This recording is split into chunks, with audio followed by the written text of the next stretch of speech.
Hello friend, कैसे हैं आप सभी। आशा करती हूँ आप सब बहुत बहुत अच्छे होंगे। मैं भी अच्छी हूँ। मैं अनीता सी यूट्यूब चैनल अनीता की ज़िंदगी में आप सभी को बहुत बहुत स्वागत करती हूँ एवरीवन। तो प्लीज़ एवरीवन, थोड़ी सी वीडियो अच्छी लगे तो वीडियो को लाइक करें, चैनल को सब्सक्राइब करें, बेल आइकन को प्रेस करें ताकि मेरी कोई भी नई वीडियो सबसे पहले आप तक पहुँचे एवरीवन। तो एवरीवन, हमारे यहाँ बहुत सर्दी बढ़ गई है। इतना ना सर्दी बढ़ गई है कि देख सकते हैं मैं अपने कान में रुमाल बांधी हूँ और स्टॉल ली हूँ और ऐसे मैं रजाई में बैठी हूँ। रजाई में बैठ कर ही मैं वीडियो बना रही हूँ क्योंकि बहुत ठंडी है, बहुत ठंडी है। रूम में भी ठंडी लग रही है। पर एवरीवन, मैं बता दूँ कि शहर की अपेक्षा गांव में कम है। इसलिए गांव में कम है कि हमारे यहाँ जो धुआं मैं वीडियो में बताई हूँ, जो चूल्हे की धुआं होता है आकाश में निकलता है, उसी वजह से लगता है कि हमारे यहाँ गाँव में कम सर्दी है। नहीं तो मैं बाहर रहती थी तो बहुत सर्दी से मेरा उंगलियां जो है हाथ का ये पूरा ब्लैक ब्लैक हो जाता था और सूजन हो जाता है इसमें। लेकिन इन साल देखिए नहीं हुआ है मेरा हाथ की उंगलियां में या पैर की उंगलियां में हो जाता था। वहाँ जो ऐसा बात होता था कि जो टंकी का पानी था तो उसमें हमारा जो पानी था वो कभी पूरे साफ़ नहीं होता था। जैसे ही आधा ख़त्म होता था वैसे ही हम दो चार उसमें फैमिली रहते थे तो हम उसमें डालते रहते थे, यानी मोटर चलाते रहते थे। इसी वजह से उसकी पानी जो स्टोर जमा रहता था, इसी वजह से उसमें बहुत बर्फ़ के समान जो उसका पानी है बर्फ़ के समान लगता था। तो कुछ काम हम करने चलते हैं आज भी, यहाँ भी चाहे वहाँ भी, तो हम पानी से ज़रा कनेक्शन रखते हैं। बर्तन साफ़ करना हो या हाथ को साफ़ करना हो या थाली गिलास, जो भी काम करना है पानी से ही करना है। कि जो किचन की काम हो गया पानी से ही रिलेटेड है। ये है पानी से है, आग से है, यानी चूल्हे से है।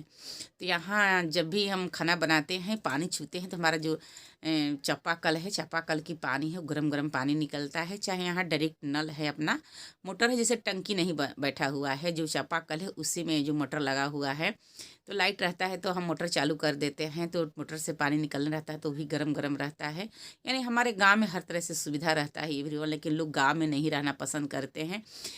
बहुत लोगों की तो मजबूरियाँ होती हैं कि जॉब रहता है या बच्चे की पढ़ाई लिखाई रहता है तो लोग सोचते हैं कि बाहर में ही, लोग सोचते क्या है बाहर में ही पढ़ाई होगा या हमारी इलाज है वो भी तो सब शहर में ही होगा और पढ़ाई, अच्छे पढ़ाई के लिए तो बाहर जाना ही पड़ेगा। तो इसी वजह से कुछ लोग रहते हैं ना, तो कुछ लोग तो अपने बिजनेस रोजगार के माध्यम से रहते हैं। पर लेकिन गांव में बहुत अच्छा लगता है हमको। अब पहले शुरू शुरू आई थी तो मेरा घर के लेकर थोड़ा चिंता था, नहीं तो गांव घर से बाहर से मुझे कोई फर्क नहीं पड़ता है। मैं कहाँ पर रहूँ चाहे कहीं रखें हमको, बस हमारी जो होता है ना एक परिवार में शांति, तो शांति रहेगा तो घर में भी अच्छा है, नहीं तो बाहर में भी अच्छा नहीं है अगर शांति नहीं फैमिली में है तो मैं शुरू शुरू आई थी तो अपने घर के लेकर बहुत पे चिंतित रहती थी क्योंकि हमारा जो घर आप सब देखे होंगे पीछे वीडियो में मैं दिखाई हूँ, अभी भी देख सकते हैं कैसा है। ईंट का जो दीवार है वो ब्लैक ब्लैक दिख रहा है। यहाँ धुआं लगकर सब पूरा दीवार है वो सब खराब हो चुका है।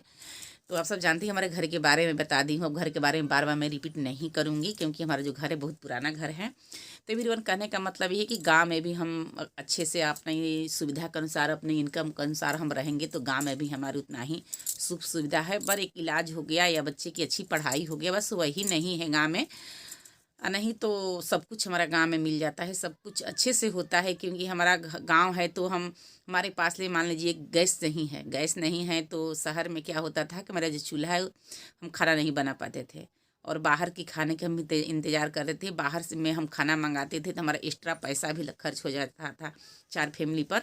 और गांव में ऐसे बात है कि हम जो अपने गोतिया दियाद बोलते हैं, हमारे घर में मान लो हमारे घर में गोईठा नहीं है तो आसपास की जो होती है उनके से हम ले लेते हैं, चाहे उनको हम दे देते हैं।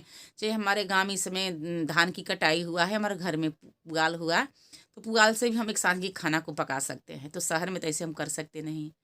लेकिन पर हमारे जो पैसे की इनकम है शहर से तो है क्योंकि सभी लोग बाहर जाते हैं कमाने के लिए। तो शहर गांव में कहाँ ऐसे ऐसे सुविधा है कि जो कि सब कोई कमा सकता है। ऐसा बात नहीं, गांव में चाहेंगे तो एक जैसे हम भी मजदूरी लगाते हैं, हमारे घर में मजदूरी लगते हैं लोग, तो अपना जो रेट है वो रेट के मुताबिक सब अपना लेते हैं। तो गांव में भी तो कमाते हैं, गांव में भी तो इनकम हो जाता है। पर हमारे गांव जहां मैं ससुराल हूँ एवरीवन, वहाँ की गजब से ही रेट है जो मजदूरी वाला रेट होता है। यहाँ पर हर काम ठेका से करते हैं लोग। तो यहाँ पर हर काम ठीके से लोग करते हैं और ज़्यादा एक्स्ट्रा लोग पैसा ले लेते हैं।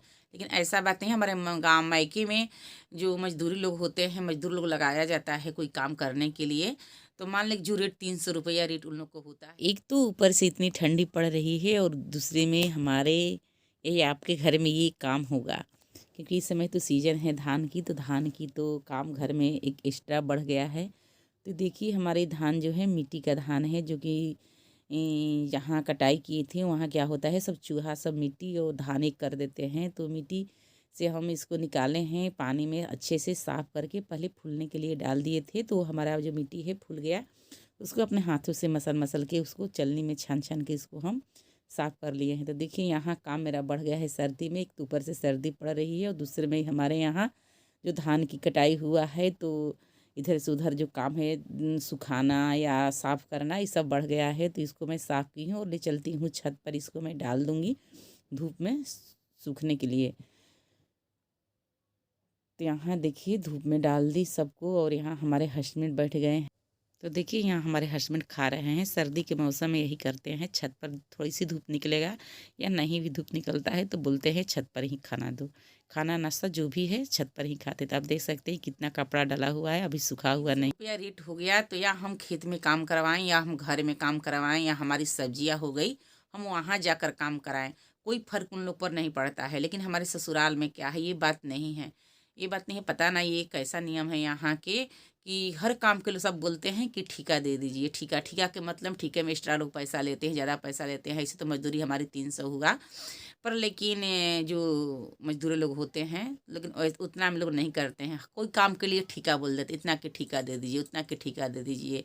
आप पटवन करने के लिए अलग से आप लगाई मजदूर दी, मान लीजिए कि 300 रुपये में मजदूर खोजे, तो वहाँ जो सामान हो गया घर लाने के लिए फिर दूसरा मजदूर खरीदिए। ऐसे ऐसे हमारे ससुराल का नियम है। चाहे ऐसे लोग पता ना, ये सब जो बड़े बड़े गृहस्थ लोग हैं वो बना दिए हैं, या बड़े बड़े जिम्मेदार लोग हैं वो बना दिए हैं कि कैसे यहाँ कुछ हमको समझ में नहीं आता है यहाँ का रेट। कि हमारे मायके का है, इतना सब अच्छे से लोग करते हैं, जो मजदूर लोग करते हैं। हम लोग उन लोग को चाचा भैया बोलते हैं, जो हमारे घर मजदूरी करने आते हैं लोग। या हमारे खेत की पटवन होती है, चाहे हमारे धान की कटाई होता है, चाहे हमारे गेहूं की बुनाई होता है, चाहे हमारे घर में कुछ भी काम होता है, सब आते हैं करने के लिए। तो हम लोग चाचा भैया बोलते हैं सबको। इतने अच्छे से लोग काम करते हैं, जो उनकी हक होता है, हक से 1 रुपये कठनी नहीं ज़्यादा ले जाते हैं। हो सकता है भले हमारे घर में खाना पका रहता है तो हम लोग खाना उनको खिला देते हैं, या ऐसे हमारी माँ थी तो आज भी है मेरी माँ। तो क्या करती हैं, इस समय हमारे घर में सीजन है चूड़ा का, या हमारे घर में दाना बोलते हैं जो उसना चावल के होता है, तो दाना बोलते हैं, तो दाना भी दे देती हूँ बच्चे के, छोटे छोटे बच्चे के लिए। चाहे हमारे भाई लोग की, जो चाहे हम लोग का भी छोटा छोटा कपड़ा होता है जो कि छोटा पड़ गया, न्यू है, छोटा है पड़ गया, न्यू है, अच्छा है, फटा फुटा नहीं देती हैं, वो सब हम लोग दे देते हैं। अपने एक किस्म के रिश्तेदारी जैसे लोग रहते हैं, आते हैं मजदूरी करने के लिए। तो लेकिन हमारे घर ससुराल में ये चीज़ नहीं है।